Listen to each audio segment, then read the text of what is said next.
Hello friends, welcome to my YouTube channel. तो finally देखिए, Bihar SHS lab technician की 1075 पदों की भर्ती की प्रक्रिया जो है वो शुरू कर दी गई है और उसके ऑनलाइन फॉर्म भी भरना स्टार्ट हो चुके हैं। तो आज की इस क्लास में हम लोग बिहार एसएचएस लैब टेक्नीशियन के प्रीवियस ईयर के टॉप मोस्ट इंपॉर्टेंट क्वेश्चंस को यहाँ पर डिस्कस करने वाले हैं। और मैं आप लोगों को ये 100% गारंटी देता हूँ कि बिहार एसएचएस लैब टेक्नीशियन के एग्ज़ाम में यहाँ से प्रश्न पूछे जाएंगे। तो इस वीडियो को पूरा ज़रूर देखिए। वीडियो अच्छा लगे तो प्लीज़ वीडियो को लाइक और शेयर ज़रूर करें। अगर आप चैनल पर नए हैं और आप लोगों ने अभी तक इस चैनल को सब्सक्राइब नहीं किया है तो प्लीज़ चैनल को ज़रूर सब्सक्राइब करें और नोटिफिकेशन बेल ऑन करना ना भूलें। तो चलिए वीडियो को स्टार्ट करते हैं। खुद से प्रयास कीजिएगा इन सभी क्वेश्चंस के आंसर देने का 2 से 3 सेकंड के बाद मैं आंसर क्लियर कर दूंगा। तो पहला क्वेश्चन देखेगा। सो गाइस, पहला क्वेश्चन हमारा है कि लोक धन उपकार लोकोपकार किस प्रकार की संधि है? गुण संधि, व्यंजन संधि, विसर्ग संधि या फिर यण संधि? देखिए, ऐसे क्वेश्चंस को करने का तरीका क्या है। इसको क्या माना जाएगा? इसको मान लिया जाएगा छोटा आ, और इसको क्या माना जाएगा? इसको मान लिया जाएगा छोटा ओ।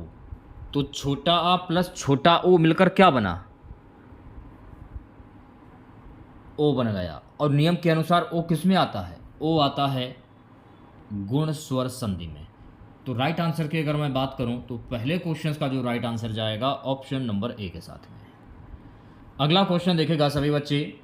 राजधन ईश्वर राजेश्वर किस प्रकार की संधि है? दीर्घ संधि, गुण संधि, यण संधि या विसर्ग संधि? तो ऐसे क्वेश्चंस को करने का तरीका क्या है? देखिए, इसको तो मान लिया जाएगा छोटा आ और इसको मान लिया जाएगा बड़ी ई।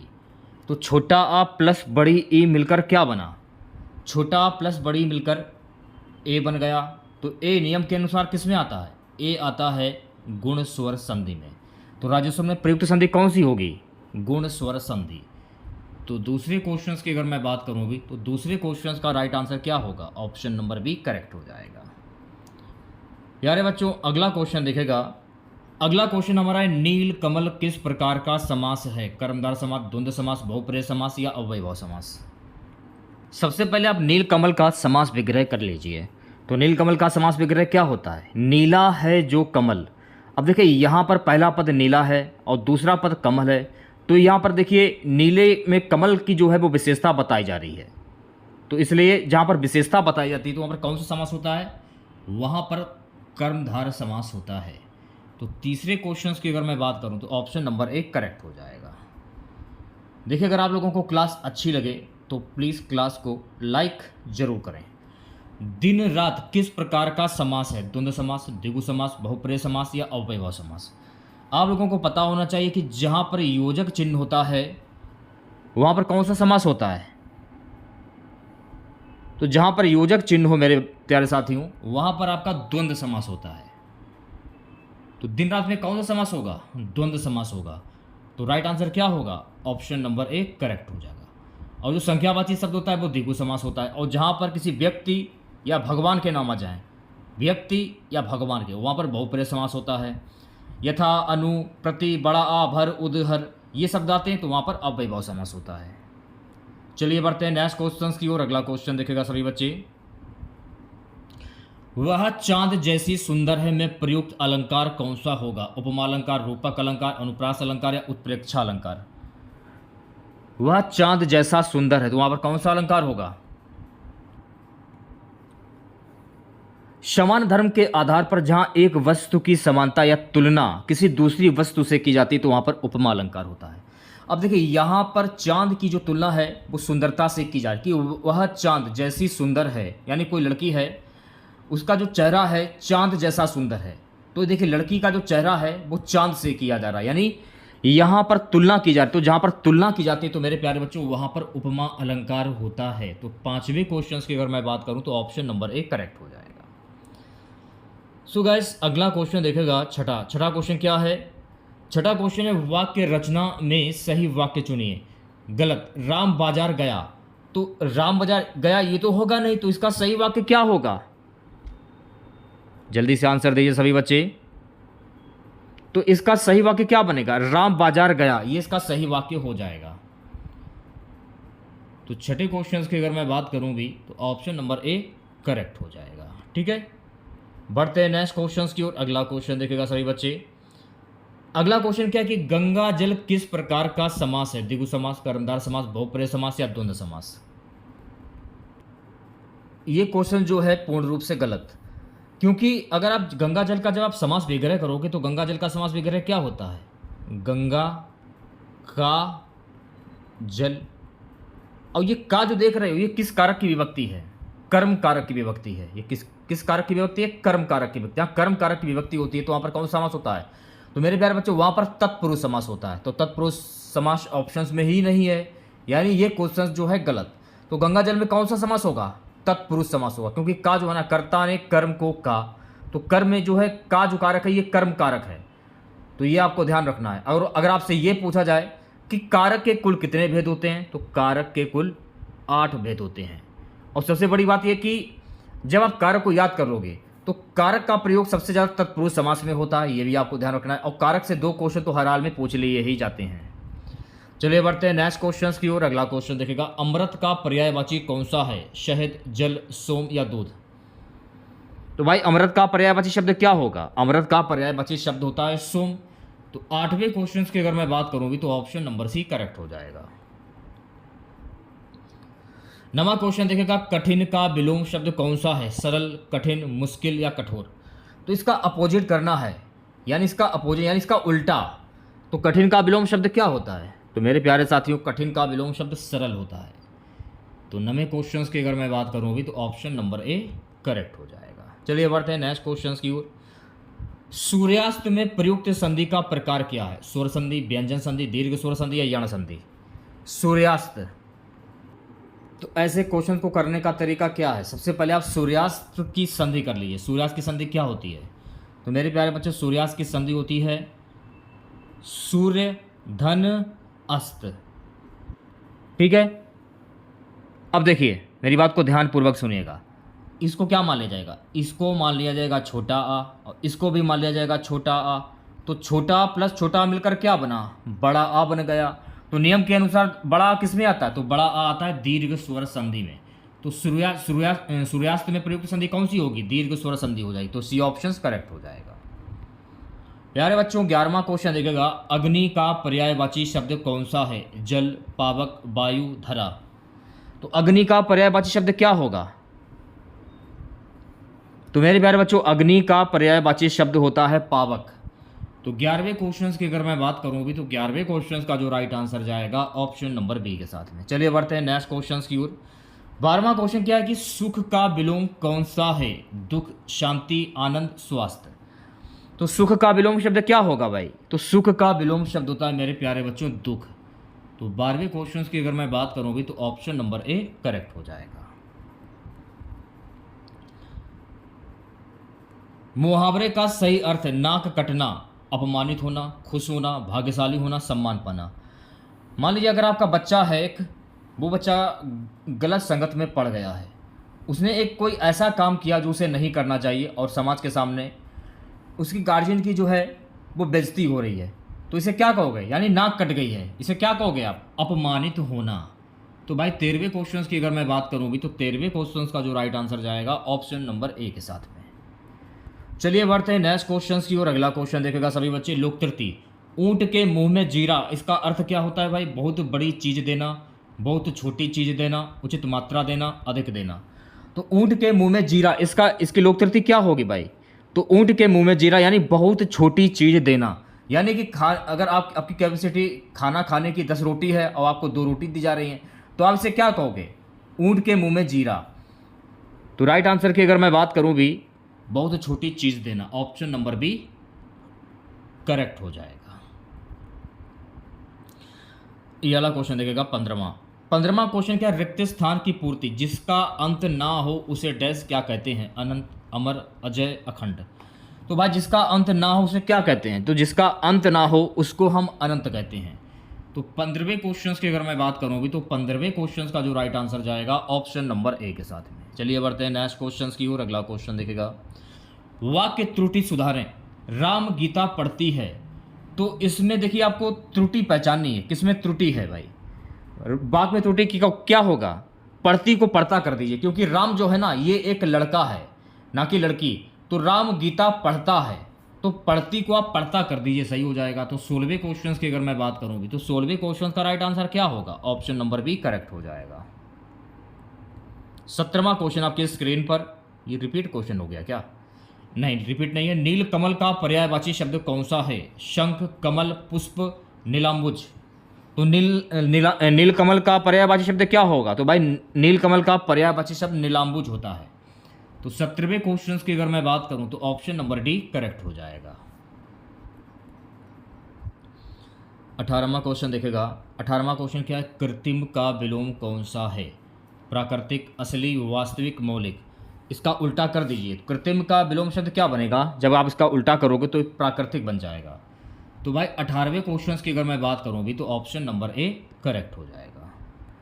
19वां क्वेश्चन देखेगा सभी बच्चे, प्यारे बच्चों। 19वां क्वेश्चन हमारा है मुहावरे का सही प्रयोग। आसमान से गिरे खजूर में अटके, इसका मुहावरा क्या होगा, खुशोना, मुसीबत से मुसीबत में फंसना, भाग्य पर भरोसा करना, आसानी से सफलता पाना। तो आसमान से गिरे खजूर में अटके, इसका मुहावरा भाई क्या होगा, मुसीबत से मुसीबत में फंसना। एक मुसीबत से निकले ही नहीं तो दूसरी मुसीबत में फंस गए। तो 19वें क्वेश्चन की अगर मैं बात करूँ भी तो 19वें क्वेश्चन का जो राइट आंसर जाएगा ऑप्शन नंबर बी के साथ में। 20वां क्वेश्चन आपकी स्क्रीन पर, रिक्त स्थान की पूर्ति। धैर्य का फल हमेशा डैश क्या होता है, कष्ट, मीठा, विफलता या निराशा।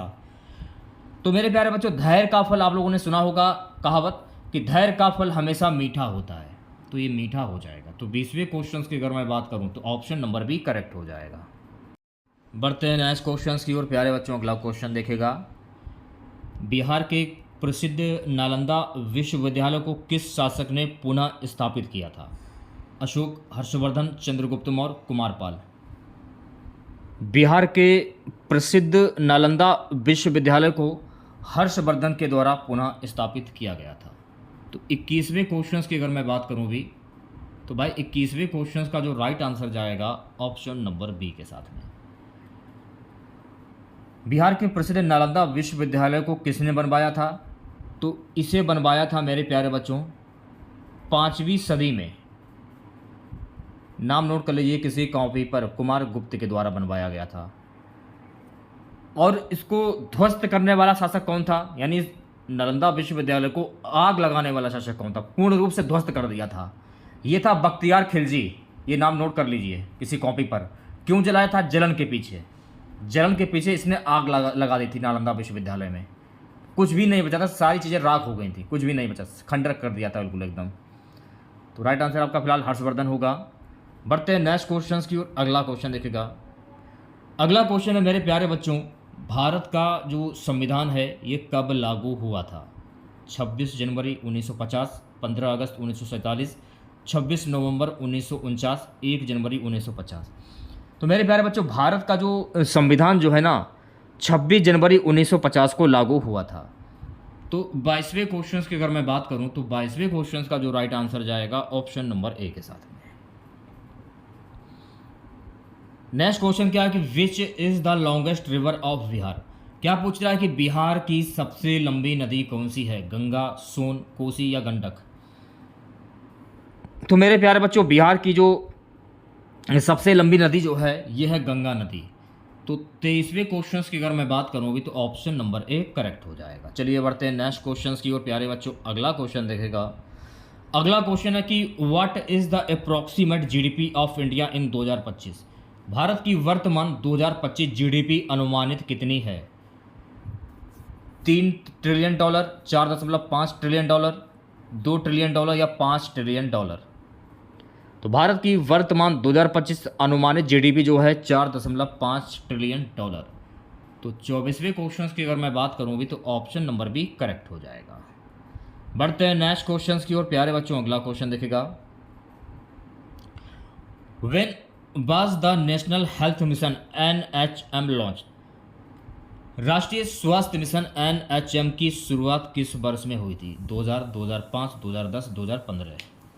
तो राष्ट्रीय स्वास्थ्य मिशन NHM की स्थापना वर्ष 2005 में हुई। तो 25वें क्वेश्चन की अगर मैं बात करूं तो ऑप्शन नंबर बी करेक्ट हो जाएगा।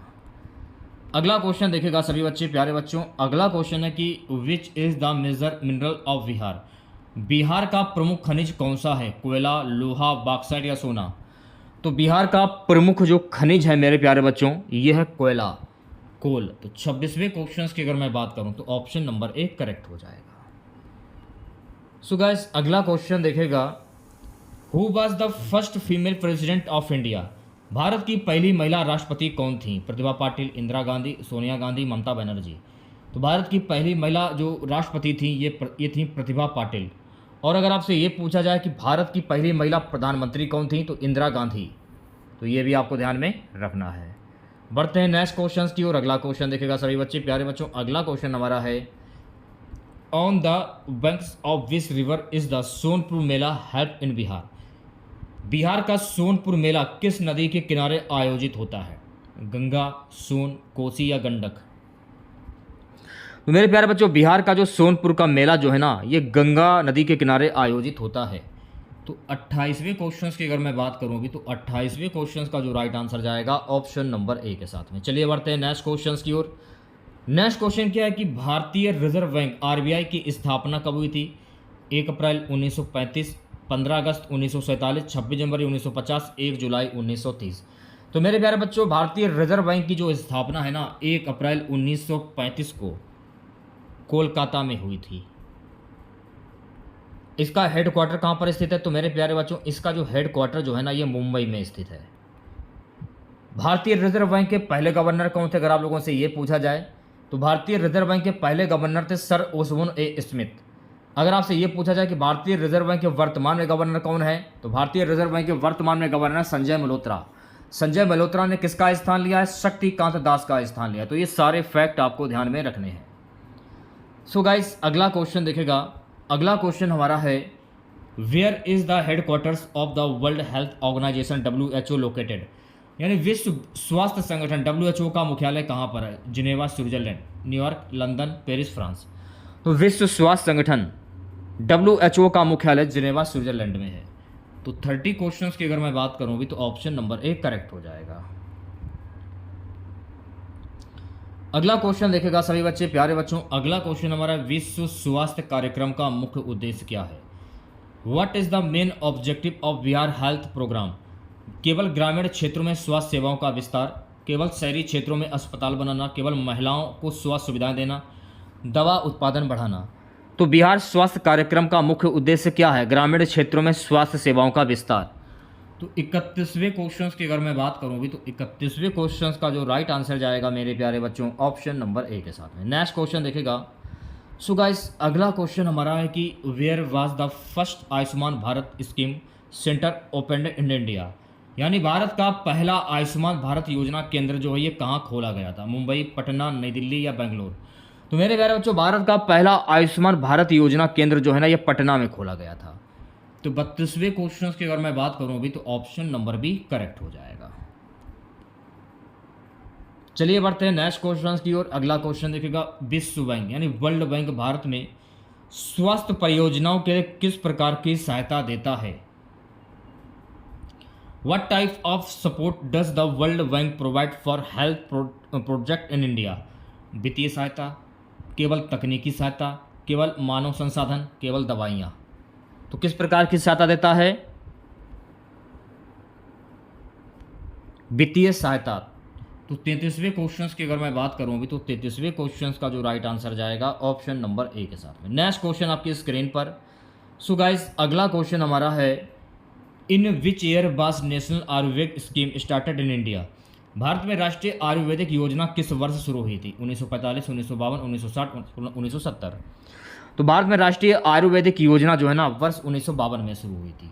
तो 34वें क्वेश्चन की अगर मैं बात करूं, तो ऑप्शन नंबर बी करेक्ट हो जाएगा। अगला क्वेश्चन देखेगा सभी बच्चे, प्यारे बच्चों। अगला क्वेश्चन हमारा है, बिहार का कौन सा जिला चिकित्सा शिक्षा का केंद्र माना जाता है? Which district of Bihar is considered as the hub of medical education? Patna, Gaya, Bhagalpur, Muzaffarpur? तो मेरे प्यारे बच्चों, बिहार का जो पटना जिला जो है ना, ये चिकित्सा शिक्षा का केंद्र माना जाता है। तो 35वें क्वेश्चन की अगर मैं बात करूं भी, तो ऑप्शन नंबर 1 करेक्ट हो जाएगा। अगला क्वेश्चन हमारे भारत में कोरोना महामारी के दौरान कोविन पोर्टल का उपयोग किस लिए किया गया? During covid in India what was the CoWIN portal used for? टीकाकरण, रजिस्ट्रेशन, कोरोना टेस्ट रिपोर्ट, स्वास्थ्य बीमा, दवा वितरण। तो भारत में कोरोना महामारी के दौरान कोविन पोर्टल का उपयोग टीकाकरण रजिस्ट्रेशन के लिए किया गया। तो भाई 36वें क्वेश्चन की अगर मैं बात करूं अभी, तो 36वें क्वेश्चन का जो राइट आंसर जाएगा ऑप्शन नंबर ए के साथ में। चलिए बढ़ते हैं नेक्स्ट क्वेश्चन की और अगला क्वेश्चन देखेगा। अगला क्वेश्चन है कि where is India first Ayurveda university located? Bharat का पहला आयुर्वेद विश्वविद्यालय कहाँ पर स्थित है? जालंधर, राजगिरी, कोलकाता या मुंबई? तो मेरे प्यारे बच्चों, भारत का पहला आयुर्वेद विश्वविद्यालय जो है ये राजगिरी में है। तो 37वें क्वेश्चन की अगर मैं बात करूं तो ऑप्शन नंबर बी करेक्ट हो जाएगा। बढ़ते हैं नेक्स्ट क्वेश्चन की ओर प्यारे बच्चों। अगला क्वेश्चन देखेगा। अगला क्वेश्चन हमारे भारत में प्राथमिक स्वास्थ्य केंद्र PHC किस वर्ष शुरू किए गए थे? In which year were primary health center PHCS started in India? 1946, 1952, 1961, 1975? तो भारत में प्राथमिक स्वास्थ्य केंद्र PHC जो है ना वर्ष 1952 में ये शुरू किए गए थे। तो 38वें क्वेश्चन की अगर मैं बात करूं अभी, तो ऑप्शन नंबर बी करेक्ट हो जाएगा। चलिए बढ़ते हैं नेक्स्ट क्वेश्चन की ओर प्यारे बच्चों। अगला क्वेश्चन देखेगा। बिहार में राष्ट्रीय ग्रामीण स्वास्थ्य मिशन NRHM का पहला प्रोजेक्ट कहां शुरू हुआ था? Where was the first project of national rural health mission NRHM started in Bihar? Patna, Gaya, Darbhanga, Bhagalpur? तो मेरे प्यारे बच्चों, बिहार में राष्ट्रीय ग्रामीण स्वास्थ्य मिशन NRHM का पहला प्रोजेक्ट जो है ना ये पटना में शुरू किया गया था। तो भाई 39वें क्वेश्चन की अगर मैं बात करूं तो ऑप्शन नंबर ए करेक्ट हो जाएगा। 40वां क्वेश्चन देखेगा सभी बच्चे। 40वां क्वेश्चन क्या है? According to WHO what is the main aim of primary health care? WHO के अनुसार प्राइमरी हेल्थ केयर का मुख्य उद्देश्य क्या है? सभी के लिए बुनियादी स्वास्थ्य सेवाएं, केवल गंभीर रोगों का इलाज, केवल अस्पतालों का निर्माण, केवल टीकाकरण अभियान? तो WHO के अनुसार प्राइमरी हेल्थ केयर का मुख्य उद्देश्य सभी के लिए बुनियादी स्वास्थ्य सेवाएं। तो 40वें क्वेश्चन की अगर मैं बात करूं भी, तो 40वें क्वेश्चन का जो राइट आंसर जाएगा ऑप्शन नंबर ए के साथ में। अगला क्वेश्चन देखेगा सभी बच्चे। हीमेटोलॉजी CBC में WC का सामान्य रेंज क्या है? Haematology what is the normal range of WBC in CBC? Important question है, 5 स्टार लगा लीजिए। तो राइट आंसर की अगर मैं बात करूं भी, तो 41वें क्वेश्चन का जो राइट आंसर मेरे प्यारे बच्चों ऑप्शन नंबर बी करेक्ट हो जाएगा। चलिए बढ़ते हैं नेक्स्ट क्वेश्चन की और अगला क्वेश्चन देखेगा। अगला क्वेश्चन क्या है गाइस कि ESR किसे मापने के लिए उपयोग किया जाता है? ESR is use to measure what? Blood sugar level, लाल रक्त कोशिकाओं के जमने की दर, लीवर एंजाइम स्तर, प्लेटलेट गिनती? तो ESR जो है ना लाल रक्त कोशिकाओं के जमने की दर। तो राइट आंसर की अगर मैं बात करूं तो 42वें क्वेश्चन का जो राइट आंसर जाएगा ऑप्शन नंबर बी के साथ में। 43वां क्वेश्चन देखेगा सभी बच्चे। 43वां क्वेश्चन क्या है कि what is the full form of HB, यानी HB का पूर्ण रूप क्या है? तो मेरे प्यारे बच्चों, HB का फुल फॉर्म होता है हीमोग्लोबिन। तो 43वें क्वेश्चन का जो राइट आंसर जाएगा ऑप्शन नंबर बी के साथ में। 44वां क्वेश्चन देखेगा। What reaction is observed for blood grouping? Blood grouping के लिए कौन सा रिएक्शन देखा जाता है? तो ब्लड ग्रुपिंग के लिए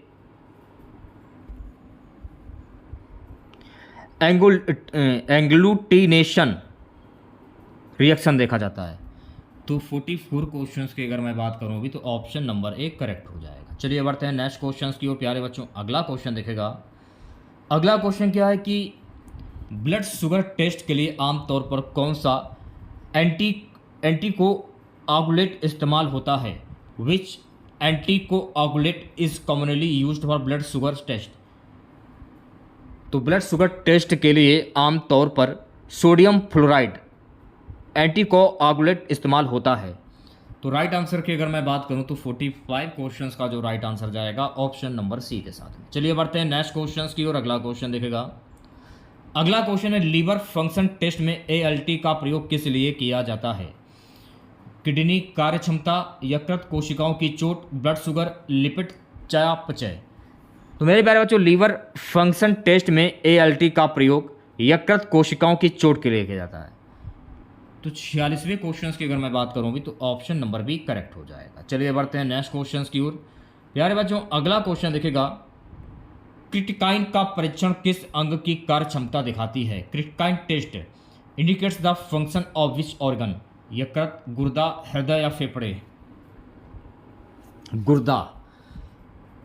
तो 47 क्वेश्चंस की अगर मैं बात करूं तो ऑप्शन नंबर बी करेक्ट हो जाएगा। चलिए बढ़ते हैं नेक्स्ट क्वेश्चंस की ओर। प्यारे बच्चों अगला क्वेश्चन देखेगा, अगला क्वेश्चन हमारे what is the purpose of HDL in A lipid profile? Lipid profile में एचडीएल का उद्देश्य क्या है? खराब कोलेस्ट्रॉल, अच्छा कोलेस्ट्रॉल, ब्लड शुगर नियंत्रण, लीवर एंजाइम स्तर? तो लिपिड प्रोफाइल में एचडीएल का उद्देश्य क्या होता है? अच्छा कोलेस्ट्रॉल। तो 48 क्वेश्चंस की अगर मैं बात करूँ भी तो ऑप्शन नंबर बी जो है गाइस इस क्वेश्चंस का करेक्ट आंसर हो जाएगा। चलिए बढ़ते हैं नेक्स्ट क्वेश्चंस की ओर। अगला क्वेश्चन देखेगा, सो गाइस अगला क्वेश्चन हमारा है कि ग्राम स्टेथिंग में ग्राम पॉजिटिव बैक्टीरिया किस रंग के दिखते हैं? गुलाबी, लाल, बैगनी या हरा? तो ये किस रंग के दिखते हैं? तो मेरे प्यारे बच्चों बैगनी रंग के दिखते हैं। तो 49 क्वेश्चंस की अगर मैं बात करूँ भी तो ऑप्शन नंबर सी करेक्ट हो जाएगा।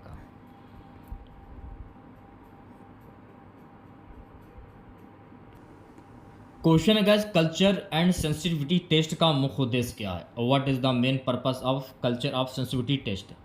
ब्लड शुगर जांच, सूक्ष्म जीव वृद्धि और प्रभावी एंटीबायोटिक का पता करना, लीवर कार्य मापना, यूरिन पीएच निर्धारित करना? तो राइट आंसर की अगर मैं बात करूं भी सूक्ष्म जीव वृद्धि और प्रभावी एंटीबायोटिक पता करना।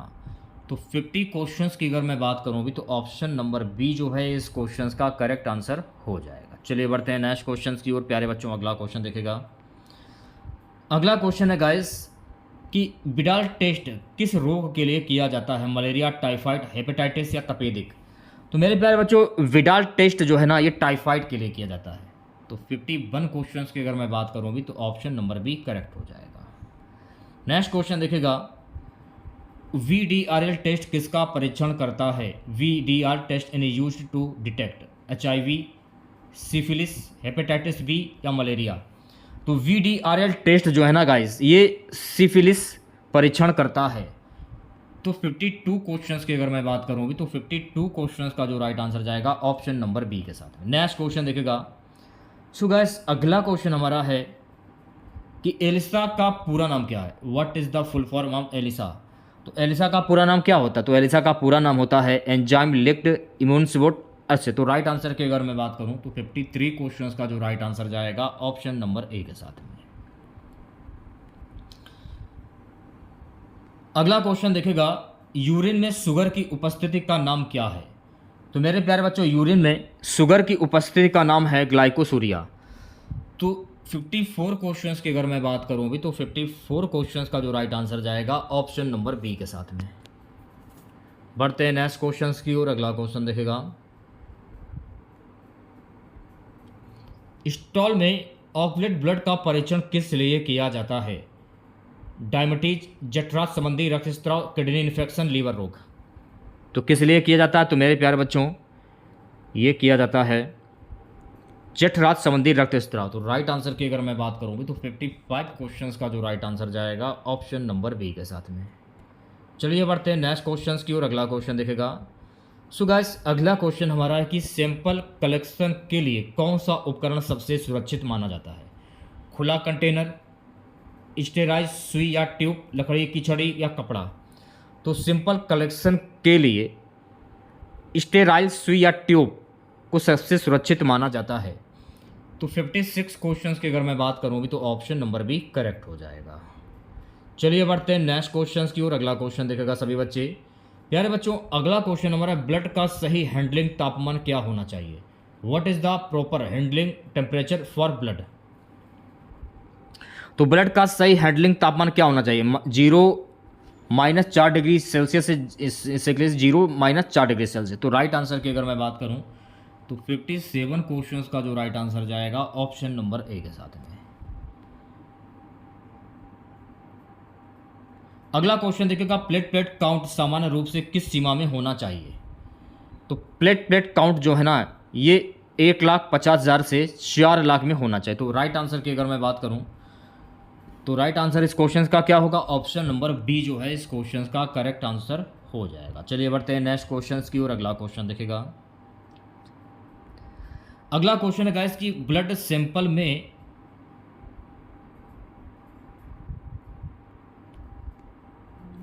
हेमोलिसिस किस कारण से हो सकता है? What can case haemolysis in A blood sample? तो ये किस कारण से हो सकता है? तो मेरे प्यारे बच्चों, तेज या गलत तरीके से पंप करना। तो 59 क्वेश्चंस की अगर मैं बात करूँगी तो 59 क्वेश्चंस का जो राइट आंसर जाएगा ऑप्शन नंबर बी के साथ में। अगला क्वेश्चन देखेगा। सो गाइस अगला क्वेश्चन है यूरिन सैंपल के लिए सबसे उपयुक्त संग्रह समय क्या है? सुबह का पहला मूत्र, दोपहर का मूत्र, रात का मूत्र, किसी भी समय। तो यूरिन सैंपल के लिए सबसे उपयुक्त संग्रह है सुबह का पहला मूत्र। तो 60 क्वेश्चंस की अगर मैं बात करूँगी तो ऑप्शन नंबर ए करेक्ट हो जाएगा। ओके। अगला क्वेश्चन देखिएगा। माइक्रोस्कोप में किस लेंस को उच्चतम परिशुद्धता के लिए प्रयोग किया जाता है? Which lens is used in a microscope for highest revolution? अवलोकन लेंस, नेत्र लेंस, समग्र लेंस या फील्ड लेंस? तो राइट आंसर की अगर मैं बात करूं भी अवलोकन लेंस। तो 61 क्वेश्चंस का जो राइट आंसर जाएगा ऑप्शन नंबर ए के साथ में। चलिए बढ़ते हैं नेक्स्ट क्वेश्चंस की ओर प्यारे बच्चों। अगला क्वेश्चन देखेगा। अगला क्वेश्चन है कि सेंट्रीफ्यूज का मुख्य उद्देश्य क्या है? What is the main purpose of A centrifuge? मिश्रण को गर्म करना, पदार्थ को पृथक करना, तरल को ठंडा करना, द्रव्यमान मापना। तो सेंट्रीफ्यूज का मुख्य उद्देश्य क्या होता है? तो मेरे प्यारे बच्चों, सेंट्रीफ्यूज का जो मुख्य उद्देश्य होता है पदार्थ को पृथक करना। तो 62 क्वेश्चंस की अगर मैं बात करूंगी तो ऑप्शन नंबर बी करेक्ट हो जाएगा। चलिए बढ़ते हैं नेक्स्ट क्वेश्चंस की ओर प्यारे बच्चों। अगला क्वेश्चन देखेगा। अगला क्वेश्चन है कि ऑटोक्लेव का प्रयोग किसके लिए किया जाता है? ऑटोक्लेव इज यूज्ड फॉर नमूनों को संरक्षित करना, उपकरणों को कीटाणु रहित करना, ब्लड टेस्ट करना, रसायनों को मापना। तो मेरे प्यारे बच्चों, ऑटोक्लेव का प्रयोग जो है ना उपकरणों को कीटाणु रहित करना। तो 63 क्वेश्चंस की अगर मैं बात करूंगी तो 63 क्वेश्चंस का जो राइट आंसर जाएगा ऑप्शन नंबर बी के साथ में। चलिए बढ़ते हैं नेक्स्ट क्वेश्चंस की ओर। अगला क्वेश्चन देखेगा। What is the primary function of A pipette? यानी पिपेट का मुख्य कार्य क्या है? तरल को मापना, ठोस को मापना, गैस संग्रह करना, द्रव्यमान मापना। तो पिपेट का मुख्य कार्य क्या हो? तो पिपेट का मुख्य कार्य होता है मेरे प्यारे बच्चों तरल को मापना। तो 64 क्वेश्चंस की अगर मैं बात करूंगी तो 64 क्वेश्चंस का जो राइट आंसर जाएगा ऑप्शन नंबर ए के साथ में। चलिए बढ़ते हैं नेक्स्ट क्वेश्चंस की ओर। अगला क्वेश्चन देखेगा। What is the full form of PPE? PPE का पूरा नाम क्या है? तो पीपीई का पूरा नाम होता है पर्सनल प्रोटेक्टिव इक्विपमेंट। तो राइट आंसर की अगर मैं बात करूंगी तो 65 क्वेश्चंस का जो राइट आंसर जाएगा ऑप्शन नंबर बी के साथ में। सो गाइस अगला क्वेश्चन देखेगा। अगला क्वेश्चन है कि बायो हैजर्ड क्या है? What is a bio hazard? रासायनिक अवशिष्ट, जैविक पदार्थ जो स्वास्थ्य के लिए खतरा हो, रेडियोधर्मी पदार्थ, सभी ऊपर के। तो बायो हैजर्ड क्या है? तो बायो हैजर्ड जो है ना मेरे प्यारे बच्चों जैविक पदार्थ जो स्वास्थ्य के लिए खतरा हो। तो 66 क्वेश्चंस की अगर मैं बात करूंगी तो ऑप्शन नंबर बी जो है इस क्वेश्चंस का करेक्ट आंसर हो जाएगा। अगला क्वेश्चन क्या है? माइक्रोस्कोप में समग्र लेंस का उद्देश्य क्या है? What is the purpose of a constant lens in a microscope? प्रकाश को केंद्रित करना, छवि को बढ़ाना, नमूने को ठंडा करना, द्रव्यमान मापना। तो मेरे प्यारे बच्चों माइक्रोस्कोप में समग्र लेंस का उद्देश्य क्या है? प्रकाश को केंद्रित करना। तो 67 क्वेश्चंस की अगर मैं बात करूंगी तो ऑप्शन नंबर ए करेक्ट हो जाएगा। चलिए बढ़ते हैं नेक्स्ट क्वेश्चंस की ओर। प्यारे बच्चों अगला क्वेश्चन देखेगा। सेंट्रीफ्यूज की गति किससे मापी जाती है? आरपीएम, वोल्ट, एम्पियर या सेल्सियस? तो सेंट्रीफ्यूज की जो गति है ना ये मापी जाती है आरपीएम से। तो राइट आंसर की अगर मैं बात करूंगी तो ऑप्शन नंबर ए जो है इस क्वेश्चंस का करेक्ट आंसर हो जाएगा। प्यारे बच्चों अगला क्वेश्चन आपकी स्क्रीन पर ये रहा। अगला क्वेश्चन ऑटोक्लेव में कीटाणु शोधन के लिए कितनी तापमान और दबाव आवश्यक है? तो ऑटोक्लेव में कीटाणु शोधन के लिए कुल 121 डिग्री सेल्सियस 15 पीसीआई तापमान और दबाव आवश्यक है। तो 69 क्वेश्चंस की अगर मैं बात करूं तो ऑप्शन नंबर ए करेक्ट हो जाएगा। अगला क्वेश्चन देखिएगा। पीपीई में किस वस्तु का प्रयोग आंखों की सुरक्षा के लिए किया जाता है? Which item in PPE use to protect eyes? दस्ताने, फेस शील्ड, मास्क या जूते? तो मेरे प्यारे बच्चों पीपीई में फेस शील्ड की आंखों की सुरक्षा के लिए प्रदान किया जाता है। तो राइट आंसर की अगर मैं बात करूं भी तो 70 क्वेश्चंस का जो राइट आंसर जाएगा मेरे प्यारे बच्चों ऑप्शन नंबर बी के साथ में। चलिए बढ़ते हैं नेक्स्ट क्वेश्चंस की ओर। अगला क्वेश्चन देखेगा, लैब में बायोहैजर्ड अपशिष्ट को किस रंग की थैली में फेंका जाता है? नीली थैली, पीली थैली, लाल थैली या काली थैली? तो लैब में बायोहैजर्ड अपशिष्ट को पीली थैली में फेंका जाता है। तो 71 क्वेश्चंस की अगर मैं बात करूँगी तो 71 क्वेश्चंस का जो राइट आंसर जाएगा ऑप्शन नंबर बी के साथ में। चलिए बढ़ते हैं नेक्स्ट क्वेश्चंस की ओर प्यारे बच्चों। अगला क्वेश्चन देखेगा, अगला क्वेश्चन हमारा क्या है कि माइक्रोस्कोप में उच्चतम आवर्धन प्राप्त करने के लिए किस लेंस का उपयोग किया जाता है? माइक्रोस्कोप में उच्चतम आवर्धन प्राप्त करने के लिए 100 इंटू ऑब्जेक्टिव लेंस का उपयोग किया जाता है। तो राइट आंसर की अगर मैं बात करूं भी तो 72 क्वेश्चंस का जो राइट आंसर जाएगा मेरे प्यारे बच्चों ऑप्शन नंबर डी के साथ में। नेक्स्ट क्वेश्चन देखेगा सभी बच्चे प्यारे बच्चों। अगला क्वेश्चन हमारा है कि सेट्रीफ्यूज के दौरान नमूना संतुलित क्यों किया जाता है? उपकरण की सुरक्षा के लिए, समय बचाने के लिए, नमूने को गर्म करने के लिए, तरल को रंगने के लिए। तो सेट्रीफ्यूज के दौरान नमूना संतुलित क्यों किया जाता है? उपकरण की सुरक्षा के लिए। तो 73 क्वेश्चंस की अगर मैं बात करूं भी तो 73 क्वेश्चंस का जो राइट आंसर जाएगा ऑप्शन नंबर ए के साथ में। अगला क्वेश्चन देखेगा, what is the main purpose of biohazard management? Biohazard management का मुख्य उद्देश्य क्या है? अवशिष्ट का निपटान, संक्रमण का नियंत्रण, पर्यावरण की सुरक्षा, सभी ऊपर के। तो मेरे प्यारे बच्चों बायोहैजर्ड का मुख्य उद्देश्य है सभी ऊपर के। तो 74 क्वेश्चंस की अगर मैं बात करूं तो ऑप्शन नंबर डी करेक्ट हो जाएगा। चलिए बढ़ते हैं नेक्स्ट क्वेश्चंस की ओर प्यारे बच्चों। अगला क्वेश्चन देखेगा, अगला क्वेश्चन है गाइस कि ऑटोक्लेव में कीटाणु शोधन के लिए कितने समय तक स्टेरिलाइजेशन आवश्यक है? 5 मिनट, 15 मिनट, 30 मिनट या 60 मिनट? तो ऑटोक्लेव में कीटाणु शोधन के लिए 15 मिनट तक स्टेरिलाइजेशन आवश्यक है। तो राइट आंसर क्या होगा? तो 75 क्वेश्चंस का जो राइट आंसर जाएगा ऑप्शन नंबर बी के साथ में। अगला क्वेश्चन देखेगा सभी बच्चे, पीपीई में दस्ताने किससे सुरक्षा प्रदान करते हैं? त्वचा संपर्क से, आंखों से, कानों से या पैरों से? तो मेरे प्यारे बच्चों पीपीई में दस्ताने जो है ना ये त्वचा संपर्क से सुरक्षा करते हैं। तो 76 क्वेश्चंस की अगर मैं बात करूं भी तो ऑप्शन नंबर ए करेक्ट हो जाएगा। चलिए बढ़ते हैं नेक्स्ट क्वेश्चंस की ओर। अगला क्वेश्चन देखेगा, सो गाइस अगला क्वेश्चन हमारा माइक्रोबायोलॉजी लैब में स्ट्रेनिंग का उद्देश्य क्या है? What is the purpose of straining in microbiology lab? जीवाणु की पहचान, नमूना गर्म करना, नमूना मापना, उपकरणों को साफ करना। तो माइक्रोबायोलॉजी लैब में स्ट्रेनिंग का उद्देश्य है जीवाणु की पहचान। तो 77 क्वेश्चंस की अगर मैं बात करूँ भी तो ऑप्शन नंबर ए करेक्ट हो जाएगा। चलिए बढ़ते हैं नेक्स्ट क्वेश्चंस की ओर। अगला क्वेश्चन है हमारा, in PPE a mask provide protection against. PPE में मास्क किससे सुरक्षा प्रदान करता है? धूल और रोगाणु, तेज धूप, रेडियोधर्मी किरणें, बिजली के झटके।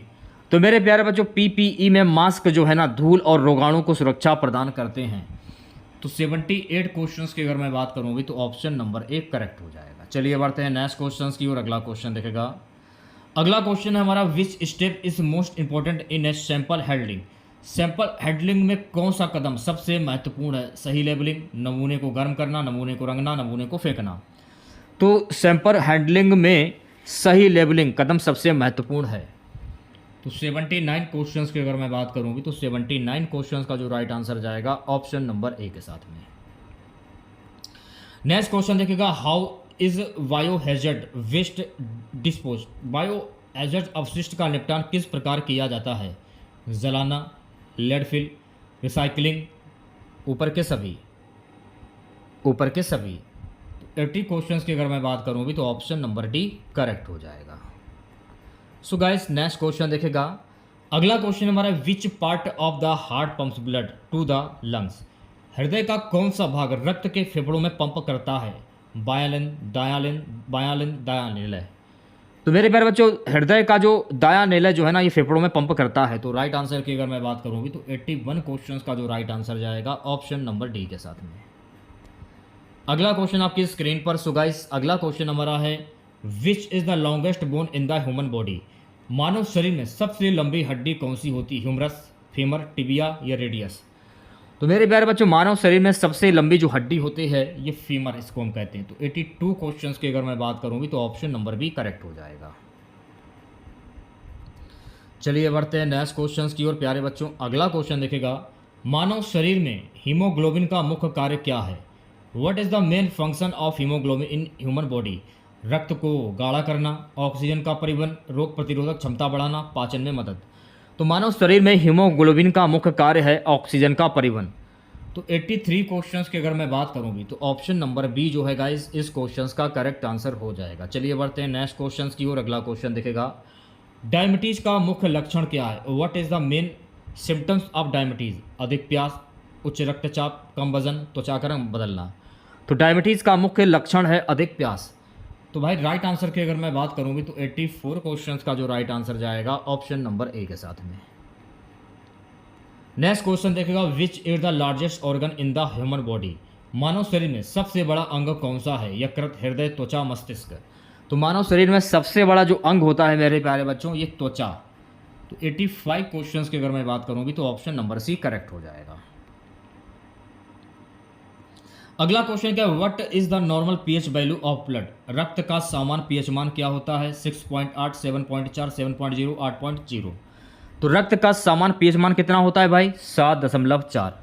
तो राइट आंसर की अगर मैं बात करूं भी तो 86 क्वेश्चंस का जो राइट आंसर जाएगा ऑप्शन नंबर बी के साथ में।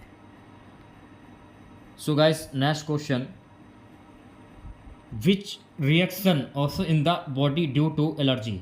एलर्जी के कारण शरीर में कौन सी प्रतिक्रिया होती है? सूजन, रक्तस्राव, मांसपेशियों का संकुचन या स्नायुशूल?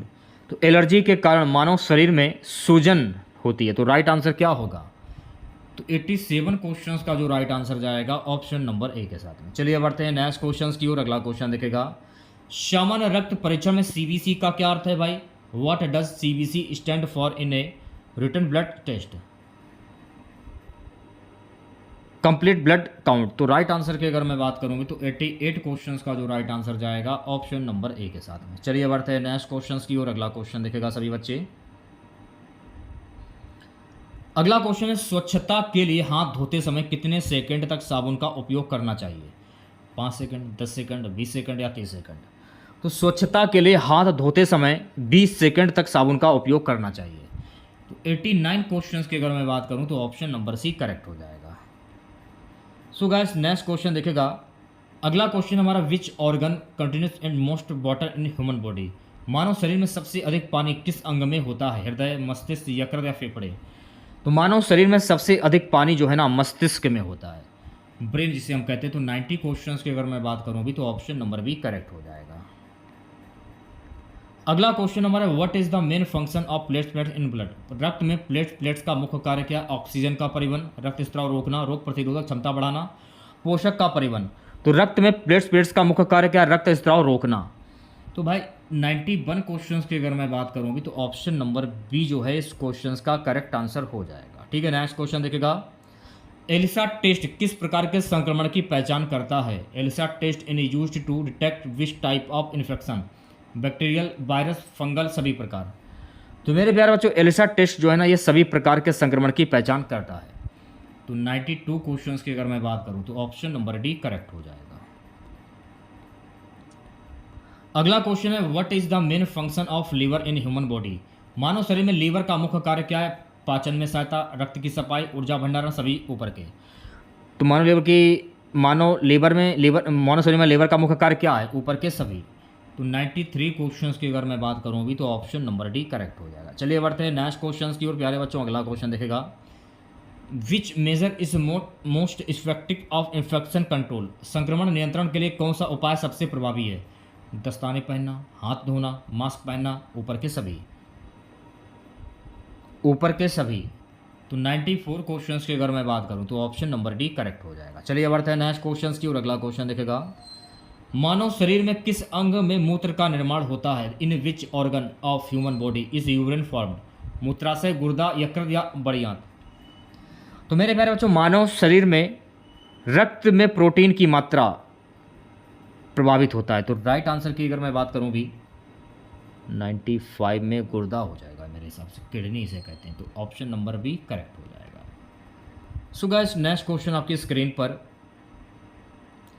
मानव शरीर में सामान्य ESR किससे प्रभावित होता है? रक्त में प्रोटीन की मात्रा, रक्तचाप, मांसपेशियों की ताकत, हृदय गति। रक्त में प्रोटीन की मात्रा। तो भाई 96 क्वेश्चन का राइट आंसर क्या होगा? ऑप्शन नंबर 1 करेक्ट हो जाएगा। नेक्स्ट क्वेश्चन देखिएगा, विडाल टेस्ट किस रोग की पहचान के लिए होता है? मलेरिया, टाइफाइड, क्षय रोग, हेपेटाइटिस।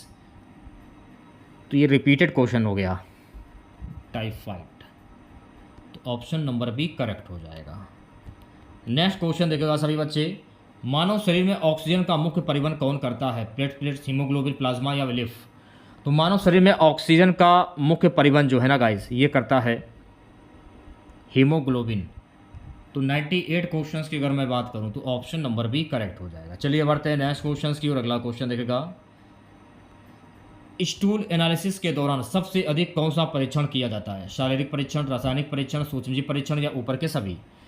तो स्टूल एनालिसिस के दौरान सबसे अधिक ऊपर के ये सभी, इन सभी का परीक्षण किया जाता है। तो 99 क्वेश्चंस की अगर मैं बात करूं तो ऑप्शन नंबर डी करेक्ट हो जाएगा।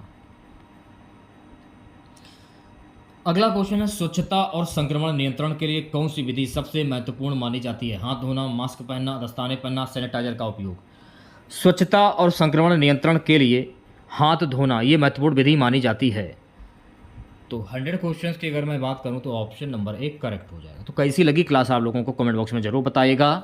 अगर आप लोगों को आज की ये क्लास अच्छी लगी हो तो प्लीज़ क्लास को लाइक कीजिएगा और अपने तमाम दोस्तों में इस क्लास को ज़्यादा से ज़्यादा शेयर कीजिएगा। अगर आप चैनल पर नए हैं और आप लोगों ने अभी तक इस चैनल को सब्सक्राइब नहीं किया है तो प्लीज़ चैनल को जरूर सब्सक्राइब करें और नोटिफिकेशन बेल ऑन करना ना भूलें। मिलते हैं नेक्स्ट वीडियो के साथ। जय हिंद, जय भारत।